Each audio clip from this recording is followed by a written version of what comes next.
Hello, friends, and welcome back to another episode of Conservation Stories. I'm your host, Tillery Timmons-Sims, and this Conservation Stories podcast is brought to you by the Sand Hill Area Research Association, or SARA, as we like to say, because it's a lot easier.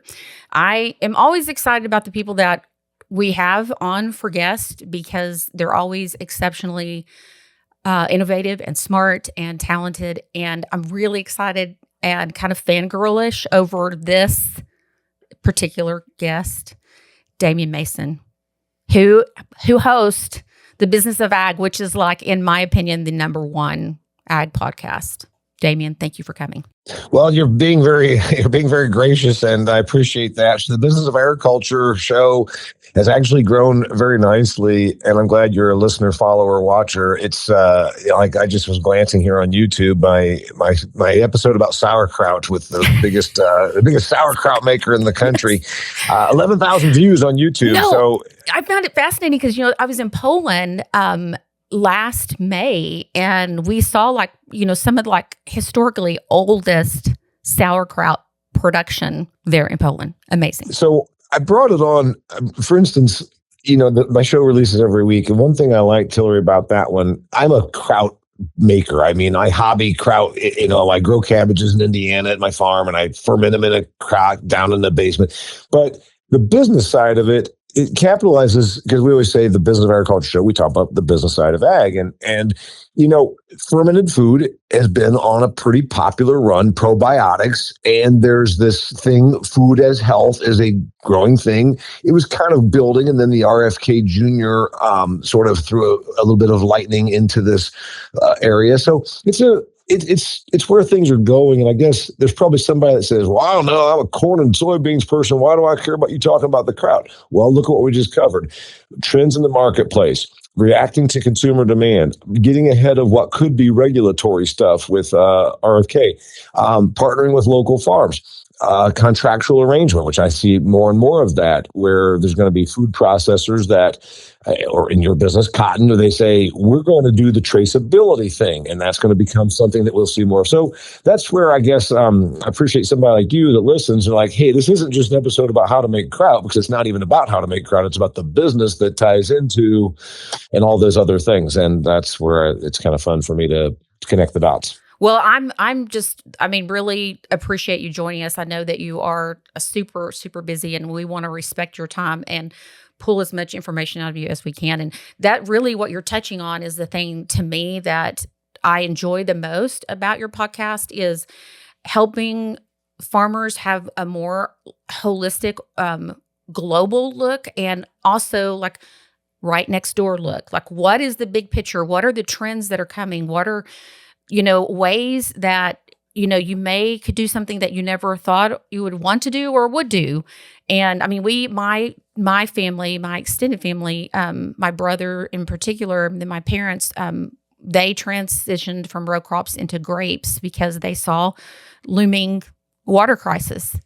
And, and so that it's been a horrible year for grapes. Wine is down, wine consumption is down 30%. So, I mean, it's a problem, but, all told, it's been a good, overall a good industry for a transition there. Seeing those type of opportunities, that's what I really appreciate.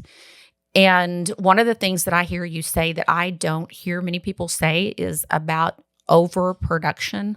And we always say here, if we can flood the market, we'll do it in 2 seasons. So can you speak a little bit to that? Because it's just not something that you hear. And I've recognized now that a lot of the groups that, we're putting in our money for, marketing, which I have been very good for us. And when you're growing a particular commodity, but now we're looking at diversification and, are we going to, we're competing for acres?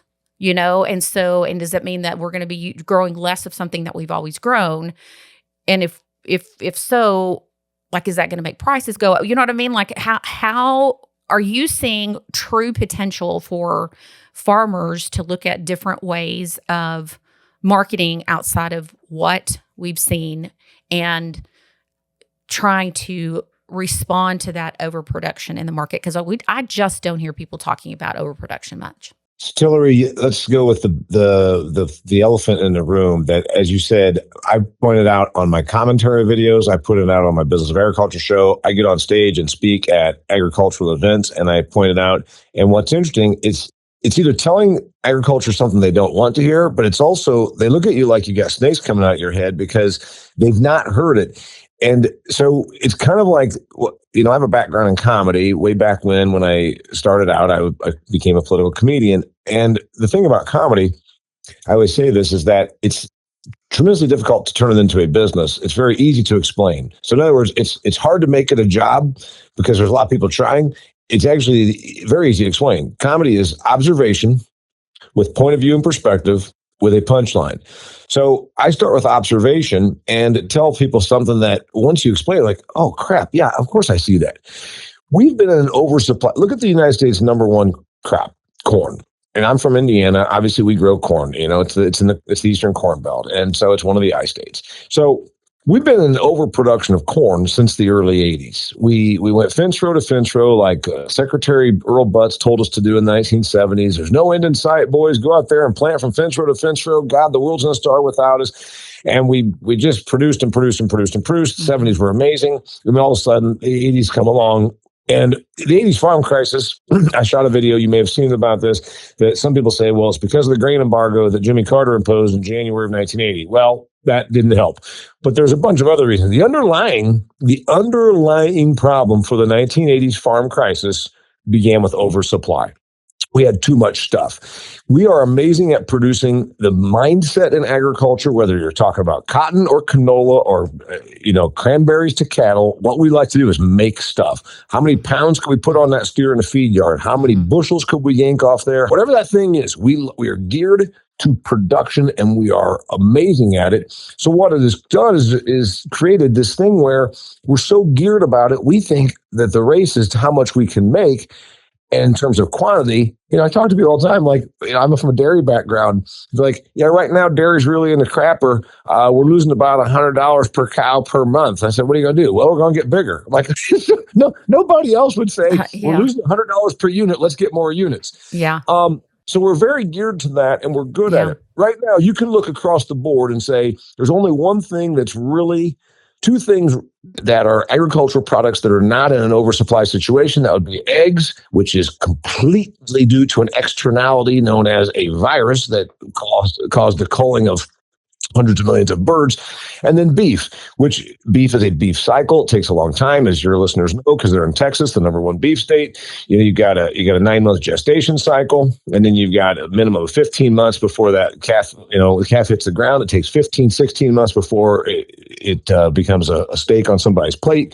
So you're talking about those two things. Everything else, we are completely glutted. There's a reason. What are your listeners now selling cotton for? Is it like 80 cents? Not even? Oh, not even. I think it's in the 60s or 70s. I haven't looked in a couple of weeks. Okay. And break even probably is north of that. Uh-huh. Yeah. Like I know for sure that you can easily lose, money every acre. Mm-hmm. So we're in a surplus situation on just about every commodity because we're so good at making it. And I know we have challenges. In your part of the world, it's water, and it might be drought in the Midwest, or it could be late spring, late wet, cold spring. That usually happens in parts of the, say, corn country, whatever.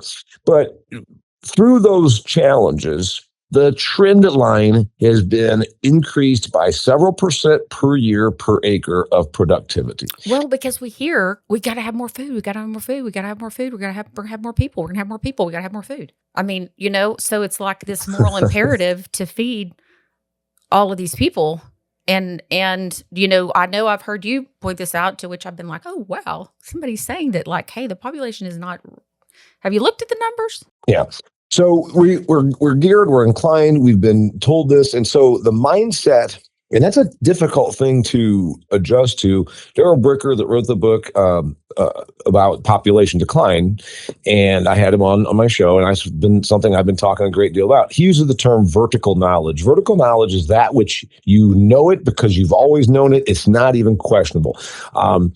Some politicians, like you might remember Obama, called it settled science, settled science. Well, the truth is there's no such thing as settled science. There's also a thing called vertical knowledge.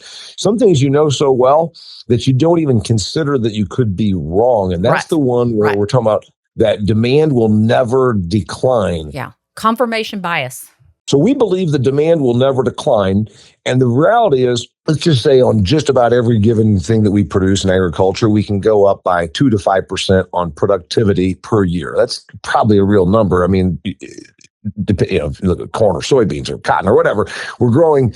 Certainly the trend line is you increase it. So that means demand has to go up by a few percent every year just to keep the supply, to eat up what's there. And that's difficult moving forward because none of our people in ag have ever heard, oh yeah, the population is not going to continue to increase. And also, once you start having once you start having declining fertility rates, meaning once women are not having, my mom had 9 kids, none of my sisters have 9 kids. You know what I'm saying? So once this happens, then with fewer babies, your population starts to get older. I was born in 1969. The median age in the United States of America was around 27 years old when I was born in 1969. Here we are 55 years later, and our median age is about 38 and a half, pushing 39. So we've aged 12 years in a half century. And people say, well, why does that matter? Well, look at it this way. Invite your grandma over and feed her dinner, and then have your teenage son and feed him dinner. Who eats more? The teenage son is going to eat double the amount of calories per day that a 70-year-old woman eats. And as we get older, we're not only going to have less mouths to feed, we're going to have mouths that don't eat as much. And also, in your business, cotton, a 21-year-old or a newly minted professional that's 25 years old and they're making money, they go shopping and they buy clothes. Does a 70-year-old go to the store or go on Amazon and buy fashion? No. So cotton demand goes down. So here's an agreement on my side, which, this may be controversial for, some people listening. This is we're just talking. Don't get offended. So, what's the solution? So I feel like it's like what you're saying about dairy. What it seems like to me is that size is always equated with efficiency. So I'm going to get bigger because I think if I get bigger, I'm going to get more efficient. And I know you've mentioned this before, like when you reach a certain level of efficiency, every gain is extremely difficult. So you reach this kind of peak in efficiency. And what it seems like is that the middle of ag, that's, I would say we're kind of in the middle, and you have the people that are input side and then the people that are buying. So the people on either side of us are looking at this, and where do they make their money? It's going to be directly connected to us. And so how do you, as farmers, especially we're also independent, so it's like herding cats to get everybody to agree to do something, right? How do we combat the continuing rise and influence to grow more, and then on the other side, the push to sell for less? So your original question, I know that and again, my degree is in agricultural economics, and we can pull up charts and do all that. And this industry does, frankly, I think too much of that. This is the old proverbial forest for the trees. We've got very well-educated, successful, smart people that listen to rural radio. I just did when I was coming home from hiking in the mountain preserve with my dogs. And they're talking about current sales. They're talking about exports. They're talking about the markets. They're talking about where we're going to be in April 1st, contract prices. Okay, great. Now let's go April of 2030. Oh, no, you can't sell then. I'm like, I'm not talking about actually a contract. I'm not talking about a contract to deliver. I'm talking about big picture here. And so big picture is this doesn't get better because we are so geared to producing. And by the way, if you're going to manage for either surplus or deficiency, you sure as hell would prefer to manage surplus versus shortage, right? Mm-hmm, So, mm-hmm, because hungry people mm-hmm. hungry Yes. people riot. Hungry people are not And peaceful people. exactly. And nobody wants to be hungry. There's the thing about folks like you and me that are from an ag background. I've seen grown men start to tear up when they see images of starving children because this is something that we are personally vested, right? Nobody wants to see that. So what we got is this reality that we're really good at making stuff. We've been programmed to produce stuff and we produce it. So what happens? You said, what's the solution? Well, if you're a pure economist, you say the cure for high prices is high prices, the cure for low prices, because then the marketplace catches up.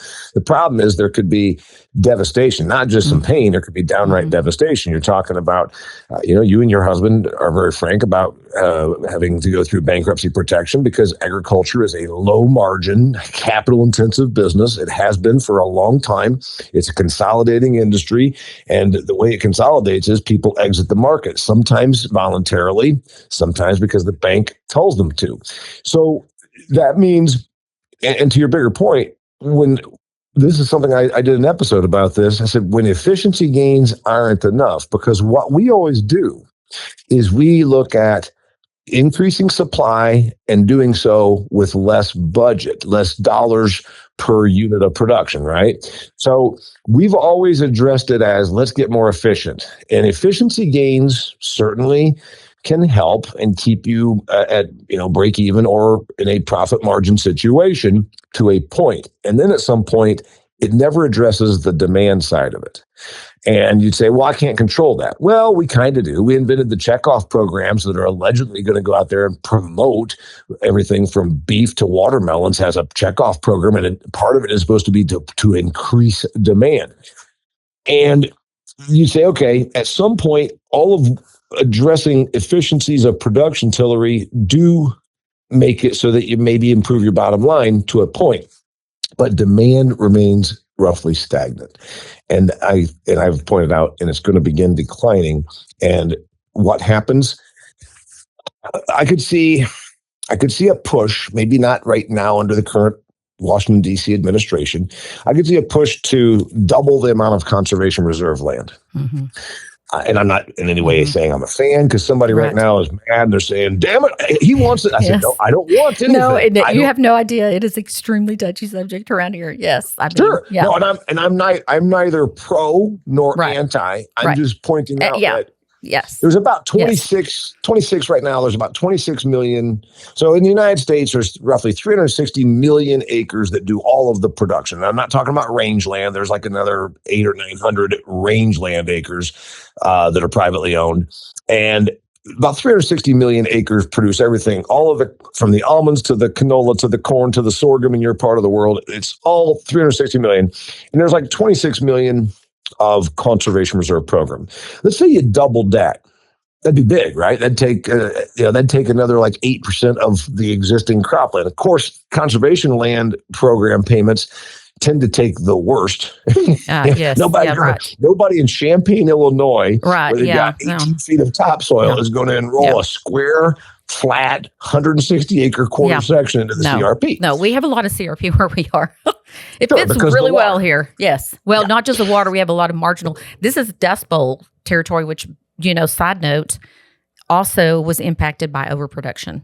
Yep. So what is the answer? I could see a push to increase CRP. I could see some pain and suffering where then just some acres go away. But again, we're so darn good at production that we're going to probably just continue to have the production. But the idea that, and this is really hard for ag people. I just had a guy I just met the other day, and he's not an ag person. He suffers from the same dilemma. He was asking about pork, because I'm going to be speaking at a pork industry event here in this month. And he said, what's going on? How are they doing? I said, they're not doing very well at all. I said, they're about break even at best. He said, why? I said, because there's too much pork. He said, well, you need to put more pork salesmen on the street. I said, okay. And because that's been the ag mind. He's not an ag guy at all, but he's got the same mindset that, by God, we've made this stuff. We've produced this barge of corn. Now find somebody that'll buy it. And eventually you run out of everybody that wants corn has it. Everybody that needs a pork chop has it. Everybody that can afford a pork chop, right? Well, I'm sure we could go and sell pork in some part of a third world country, but they don't have refrigeration, they don't have infrastructure, nor do they have the money to buy it. And that's where we've got this real dilemma. And it's been going on for a long time, Tillery. And I'm from a dairy background. We had too much milk 40 years ago. They invented the dairy buyout program in 1986. I was telling an ag audience, I said, do you remember government cheese? And you've got to be our age. Blocks. You've got to be our age to remember. And so I've got an image of President Ronald Reagan holding up a big old hunk of cheese.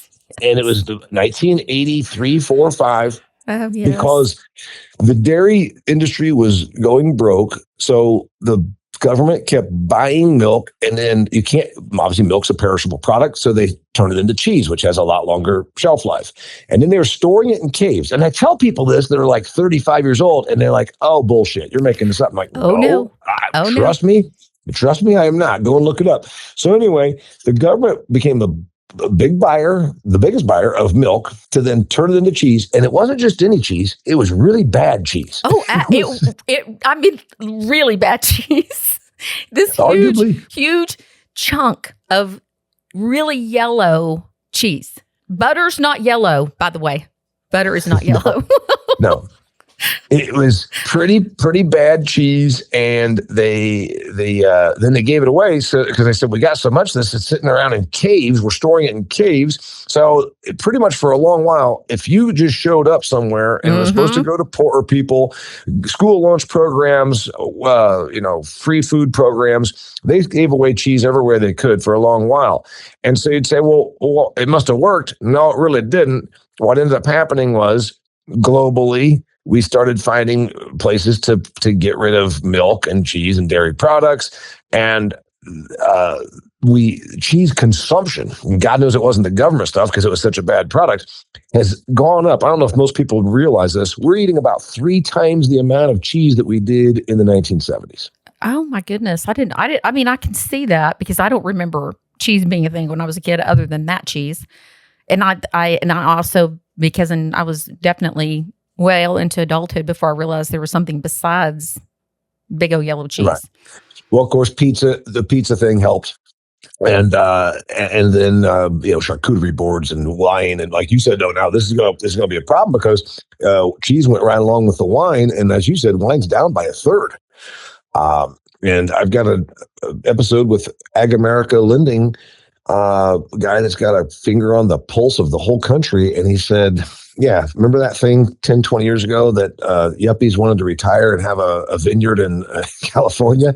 Nobody wants a vineyard in California now because we're glutted on wine, too much wine, too little consumption. Yeah, the industry here has been really good for Texas. We have 5,000 acres of grapes that produce an economic impact of 20 billion on the state. We have 5 million acres of cotton. It's a 24 billion impact because all of it stays in the state. We don't even export. So here's the thing. Here's what ag people, and you know this is what happens. This is what happens to ag people.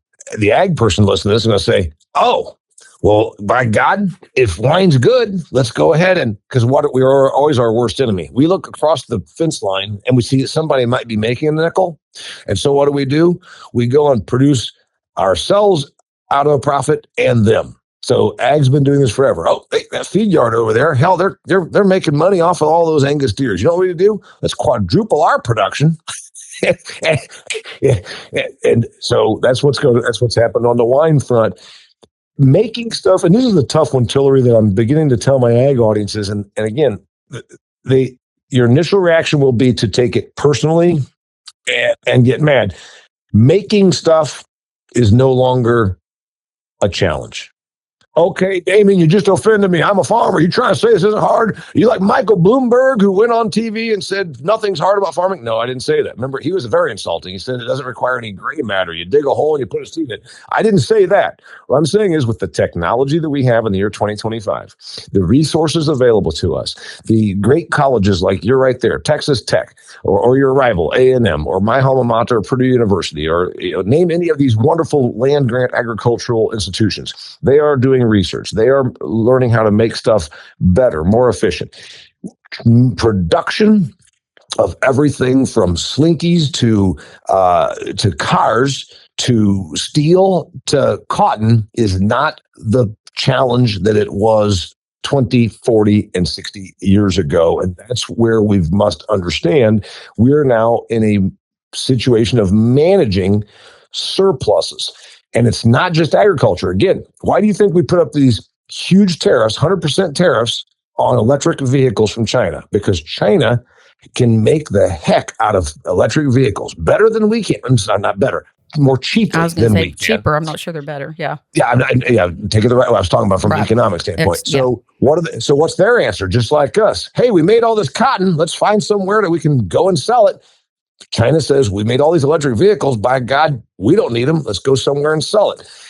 That's what we got to understand. Making stuff, whether it's electric vehicles or cotton, is not the fundamental challenge today that it was as recently as a few decades ago. And that's why I can make the case that we are in permanent oversupply of just about everything. Mm-hmm. Yeah. And, one of the things that you've mentioned on a couple of podcasts, and I've seen this like coming, is the valuing crops based on their nutritional levels, certain specific kinds of nutrition that people are looking for, and it's so interesting to me because I have seen and heard science on both sides of this. If you take a tomato that's grown here, it has X amount of all these vitamins versus if you take a, conventionally grown tomato, it has, X amount less vitamins, and so to me, the science is kind of conflicting, to which that point you go, who's paying for it? But I know for sure that if I grow a tomato, it's going to taste a lot better than if I get one at the grocery store. I don't need science to tell me that, right? That type of, and of course, we already do that. We already do that in cotton, and other commodities do that. They're classed and they're, get paid by how good quality your cotton is. But are you thinking that that kind of shift is going to happen globally? Like, because I know for sure, like the EU, like they cannot eat stuff that we eat all the time. And I think like the red dye that all of a sudden FDA just decided was bad for us, which has been banned everywhere. I'm like, that had to have been like, oh, RFK's coming. Let's ban this real quick so that he sees that we're on his side.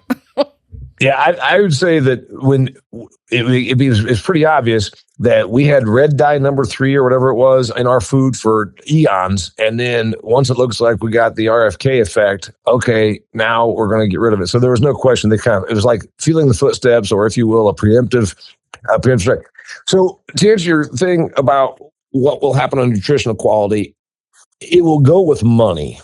Okay. And for instance, if you are in sub-Saharan Africa, you need calories so badly that it doesn't really matter.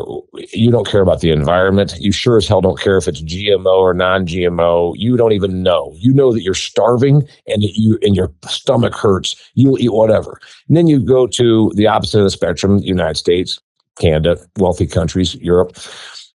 Countries like ours, where we have general affluence. And I know there are poorer people here. I know what inflation has done. We're up, 40% across the board in the last 5 years. I get all that. No, I'm not in any way being calloused. I was raised very modestly, and I went to school with the kids that were on free lunches. Trust me, I understand all of this, and my heart goes out to them.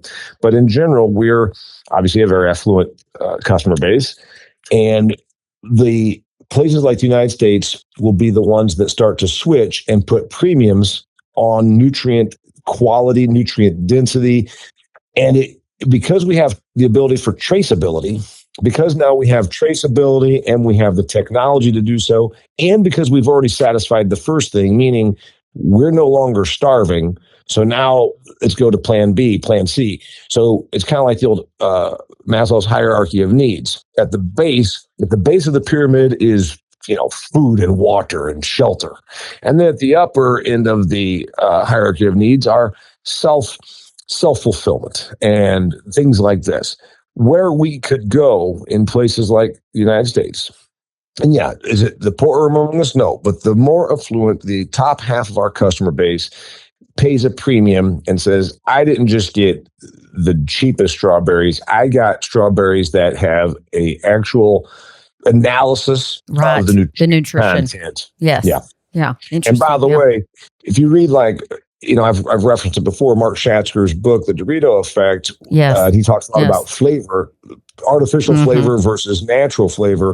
Flavor and nutrition are absolutely correlated. Our bodies crave something, be it protein or something. A lot of times we crave it and we associate with a flavor, but it's because our body needs something. The old thing, pregnant women are craving, eat pickles because their body needs sodium, what have you. It's a similar thing. And you could make the case that we're going to get a better tasting product and a better nutrition oriented product. And we can do this because we've already got bulk quantity covered. We figured that out.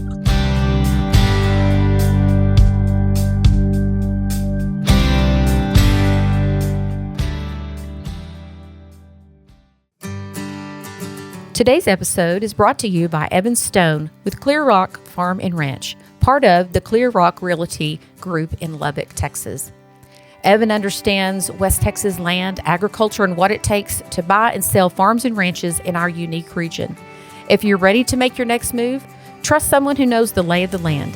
Visit Evan at clearrockrealty.com, serving Lubbock and the surrounding communities. Clear Rock Farms and Ranch, your partner on the plains. So in that, okay, so when that, let's just say we're 10 years down the line and that's like consistently something, you have a row crop farmer that's farming, 2,000 acres. Are they diversifying into, hey, on this, 50 acres, I'm going to grow, eggplant that's traceable, that has, is going to go directly to Whole Foods or, whatever. Yeah. I've proposed a thought. And again, I'm out here giving you a big picture. Again, let's just start with the basics that we've got bulk quantity production mastered. That's why we're taking 40% of our corn and inventing laws that require us to burn it in our tanks with ethanol. And I'm not being mean. The ethanol people have been my clients and they understand it's demand that exists because of the renewable fuel standard. So start with that basics and then say, all right, what if we say, you know what? I'm that person in Champaign, Illinois. I can produce the heck out of corn. I got this prairie soil. I'm going to go and produce basic corn and it's going to go to the ethanol plant. And then I've got this 100 acres over here. This is corn that's going to be corn for humans. And we've kind of had that before, like you grew white food grade corn that went to tortilla shells, but that was on a contractual arrangement. What if there's just a bifurcation of the market that says this corn is either for ethanol or cow feed, and this corn is, and so there's going to be some infrastructure changes because right now you take it all to the same elevator and you just dump it, whatever. But look, as we already said, cotton, and you're the expert on cotton, not me, but I know that there's Pima and there's fiber length and the strand. There's a different, all cotton is not created equally and you get paid differently. And there's even different marketplaces. This type of cotton goes for this type of a product. This goes for the other. Milk does a better job than most of our commodities in terms of I'm talking about the infrastructure. You take in milk and you get a premium based on your solids, your protein content, your butterfat content, etc. So could we get there on more broadacre stuff is the question. And that would generally, if you're then farming for a different set of quality outcomes. I'm not saying what we produce now is of low quality. It's not. It's just that we've not been rewarded for things like nutrient density. If we can put that in place, it would probably tend to lower supply, because now we're pushing for nutrient quantity of this kernel of corn versus just how much yield. test weight. Yeah, just yield versus yield. Yeah. So we have locally a young man that's put in a stone mill, and I know that like people are looking at growing locally certain different types of grain, heritage grains, I think is what they call them, and so not just him, but other there's other people that are wanting to contract those farms, and I don't know, talk about confirmation bias. I guess my thinking has always been that's just going to have such a small footprint across agriculture that you just aren't going to see that. It's just doesn't seem like, oh, it's going to be there in 50 years, 60 years. I mean, I see, but is there some of this that kind of reverting back to some of that more local supply chain and that potentially staying? Sure. Well, obviously the big one then is what of course the big picture is it profitable, right? And, we can talk about sustainability. Well, sustainability is a cute word and we've been using it for more than a decade, but true sustainability means financial sustainability. Right. It's People, financially planet, sustainable. That's right. It has to be all three. Mm-hmm. Has to be. I mean, look at your well, that's where the word came from, right? Sustainability came from that triple bottom line economics of people, planet, and profits. The coffee shop, closed-minded, more bumpkin mentality farmer is going to harumph around that dumb kid over there with his stone mill. My God, he ain't gonna make no money.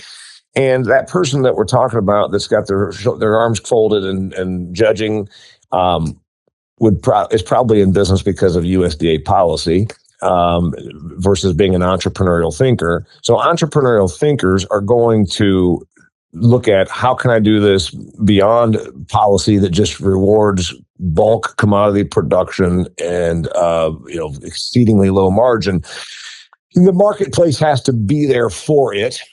And one good thing, this whole COVID thing, which we're now 5-year anniversary of, it proved to us that a consumer is more willing to go on their device and order some food product. Yeah, you ordered curtains. You ordered, nobody was really into the go online and buy food. That has changed. Also, the whole foods concept, the eat local, this stuff is sort of converging in a way that I guess there's more opportunity for these small brands. We talked about, for instance, the Kraut. None of those. That guy I had on that talked about Kraut, they've got 5 different brands of Kraut. None of them are Vlasic. No, you know what I mean? None of them are Heinz. So there's an acceptance in the marketplace that is greater than it's ever been, Tillery, for the non-Heinz, non-Kellogg's, and that's good for the thing you were talking about, where value-added processing. Well, and I guess the reason I'm thinking about this is because we have really good friends that pioneered the organic cotton market, and to which I was like, this is a fad. It's going to go away. And, I think it's it's kind of coalescing into maybe a regen type idea, but it hasn't gone away. It has not gone away.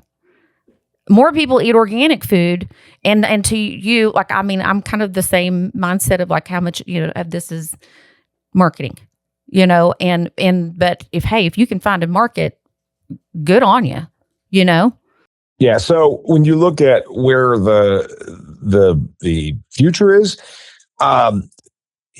it's not going to be 100% of the market, because almost nothing is, and our industry has always been so gung-ho on production that we're about 5% promotion and we're about 1% promotion and 99% production. And the mix needs to move.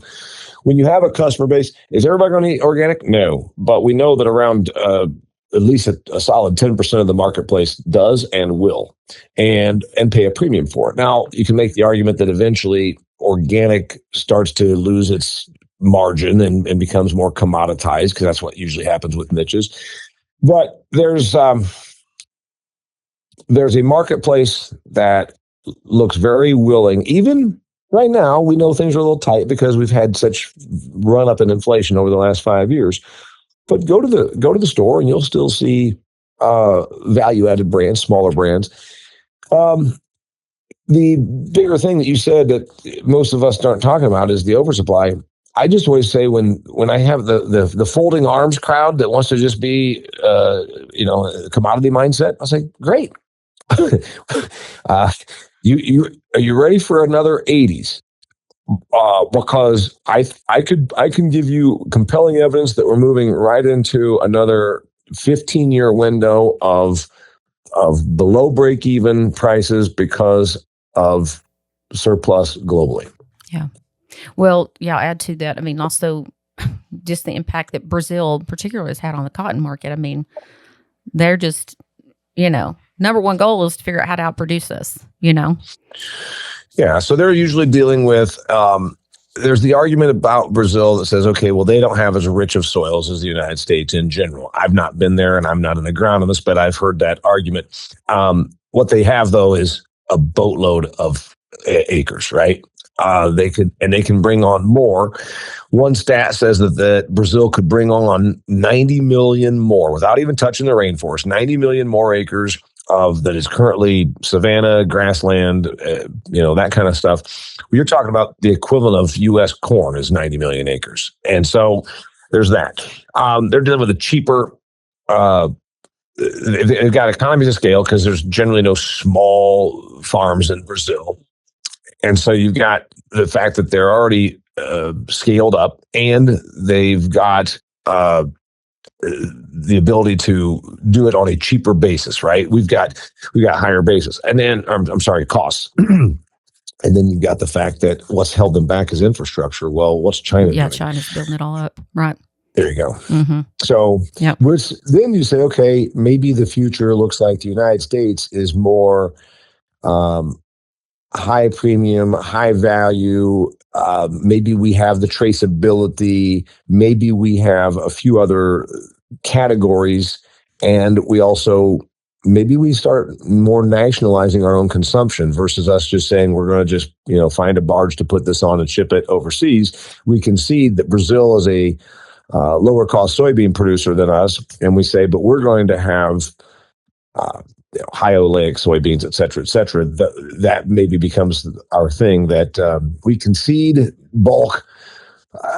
We concede that, but we then go down the road of a more specialized, a more quality, a more nutrient oriented, whatever that should be. Right. Well, I've wondered too if, a lot of people think of industrial farming, they think that some big corporation owns huge hundreds and thousands of acres of land, and they are growing this under slave labor and stuff. You know what I'm saying? You get the mindset, right? And so what I'm wonder though is if someone say a big company whose name might start with a C says, it really would be more economical for us if we literally just bought all this land somewhere where it's cheaper, like Brazil, or and we're gonna be vertically integrated. We're done. We're gonna just forget the 2,000, 3,000 acre farmer, and we're just gonna grow it all ourselves. Sure. Well, the argument for that is, you hear that, is why do it when the margin isn't made on the production? Mm-hmm. Mm-hmm. Yeah. Right. I mean, right. 2021, 22, 23, it was. But in general, it's not been the production where the big money is made. It's all the steps afterwards. So in general, you look at the four big ABCD grain handlers. Would it make sense for them? Would they want to be in on the production Well, the margin's made after it leaves the field generally, and also there's the diversification of risk. So that's the tough part. I mean, that's true. farming. Right. Yeah, that's true. They're not taking the risk. And also they're paying so little for it. And I was in DC and having a conversation with someone in the last administration about all the climate smart stuff. And I said, okay, so at my local Sprouts, there is a $2 can of conventional soup next to a $4 can of organic soup next to a $7 can of regenerative soup. And like what that is, like no one even knows what that means, right? But somebody's buying that and saying, okay, you're paying said processor, you're giving them money to pay the farmer to grow this, and they're coming up with all of these new products, which we don't even know. No one's even proven yet that like what's healthier, and then these grants are going to end, and the money that's being subsidized to the farmer to do this is going to go away. There's no label, like there's no certification for this. They're going to keep these products on the shelf. Yeah, probably not. That's why, by the way, that's the tough part about government attempting to get into something that then created branding, et cetera, is probably short-lived. But there is the marketplace, obviously, for that. I mean, obviously, look at organic. USDA only did was set the parameters on what it takes to be qualified as organic, and then there's the market. Free market took over, and it works. And there's people that are making a premium on doing that. Of course. Again, most of agriculture, most of these people that you and I work with and for and have been around, we think that consumers think like us, and it's usually a very foolish way to look at the marketplace, to assume that consumers are like you. Not necessarily. Remember, ag people are cheap. Well, and I think that's such a good point too, because that is another thing that we do is we talk about how far removed people are from the farm, but we are far removed from them. And what other business do you ever go in where you do not do market analysis? Yeah, and I had a role once doing marketing for a dairy entity, and I had the dairy farm guy tell me that he didn't like our ads, and I said, how many gallons of milk do you buy a week? And of course, I don't buy. I said, when's the last time you went to a store? So he himself hadn't been to a grocery store in multiples of years, right? Nor had he bought a gallon of milk in 3 decades, but was questioning the marketing. So yeah, we love to carry on. Well, the average consumer is 4 generations removed from the farm, and they don't understand. We got to educate the consumer. And I always say, all right, well, look, let's agree that you need to educate also. What are you talking about? Well, you have no idea. I live half the year in the suburbs of Phoenix. I'm sitting in my office in Arizona right now. These people that are next door to me, I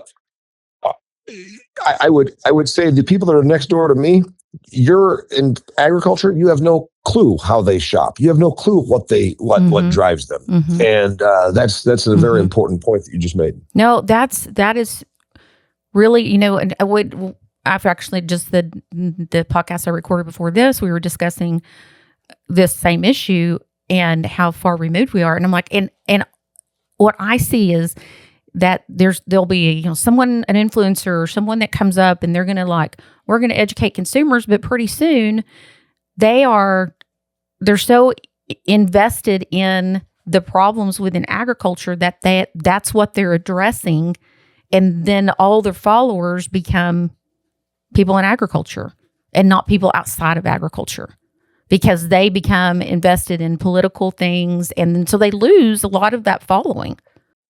Yeah, we're huge on that. Oh, I'm an ag influencer. I am an advocate, which is not a real word; it's a made up word. And I'm gonna tell everybody about agriculture. Well, actually, you don't, because I just looked at your entire Twitter following, all 800 of them, or whatever, all 10,000 of them, and every one of them works in our industry. And so you're telling them about, you're going and telling ag about how good ag is. Fantastic. Yeah, singing to the choir. So.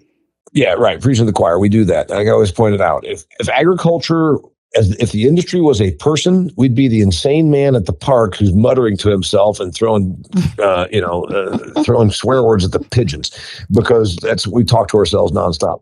One of the things, like you said, and I think that's something I try to explain to my ag audience as best I can. I say, you keep going on about we need to educate the consumer. I said, well, let's just educate you. Huh? I know about agriculture. I said, yeah, that's exactly what you know. You don't know about the mindset of a consumer. You think that they go to the store and all they care about is how cheap it is. If that was the case, Whole Foods would not exist. But as it is, there's hundreds, 1,000 Whole Food stores. Right. And there's not one thing, there's not one SKU at Whole Foods that comparatively is less expensive than it would be at any other Costco, Walmart, Kroger, Piggly Wiggly, whatever. Not one. HEB, I guess, to bring in the text. HEB is the best. I feel so sorry for people that do not have HEB. It's amazing. I know it is. It is literally an institution that is. It's just wonderful. It's wonderful. I cannot say enough about HEB. So I love that they support our Texas, all of our Texas stuff too. But I think that we've been hard on our culture, and I want people to know that. You just like you, I too have. I mean, I'm deeply invested in the success of my neighbors and the farmers that are farming our land, and I want people to know and understand that. One thing, I have a really wise friend who told me one time, for every strength you have a coordinating weakness, and you can't impact one without impacting the other. And I think that we are the most. We have more grit and determination. And then the flip side of that coin is stubborn and unchanging.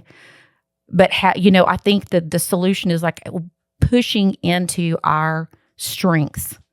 How do we get our industry to really push into their strengths and do what we do really well and help to bridge the gap that we are seeing, it's not just consumers. We have all of these silos. This industry only talks to this industry, and this, school of education only talks to this school of education. They don't ever, cross over.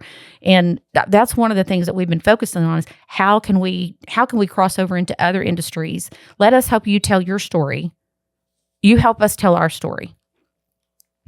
And I think those kind of partnerships are vital for the promotion of the things that our world needs, whether it's fossil fuels or corn.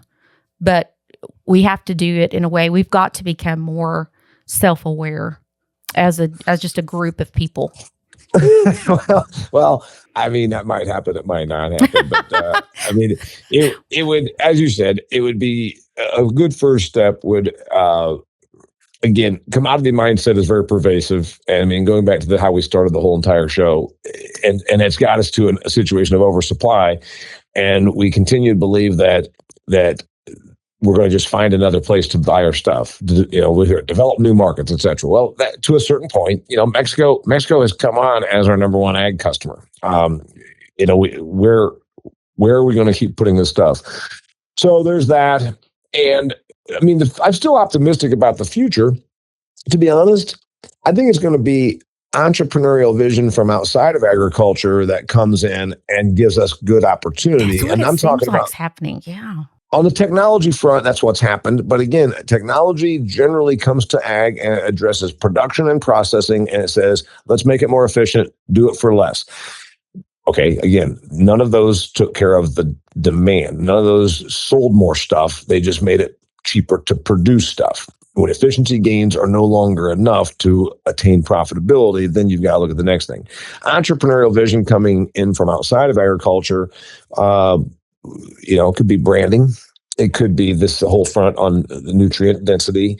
It could be on this whole front of less but better, which is probably it's where the RFK, I think he's a little misguided, and I think he's an organic zealot, but he's obviously out here beating the drum of saying we've got plenty of quantity. Look at the obesity rates. 42% of Americans are not just a little bit overweight, but obese. You're talking hundreds and 200 pounds overweight.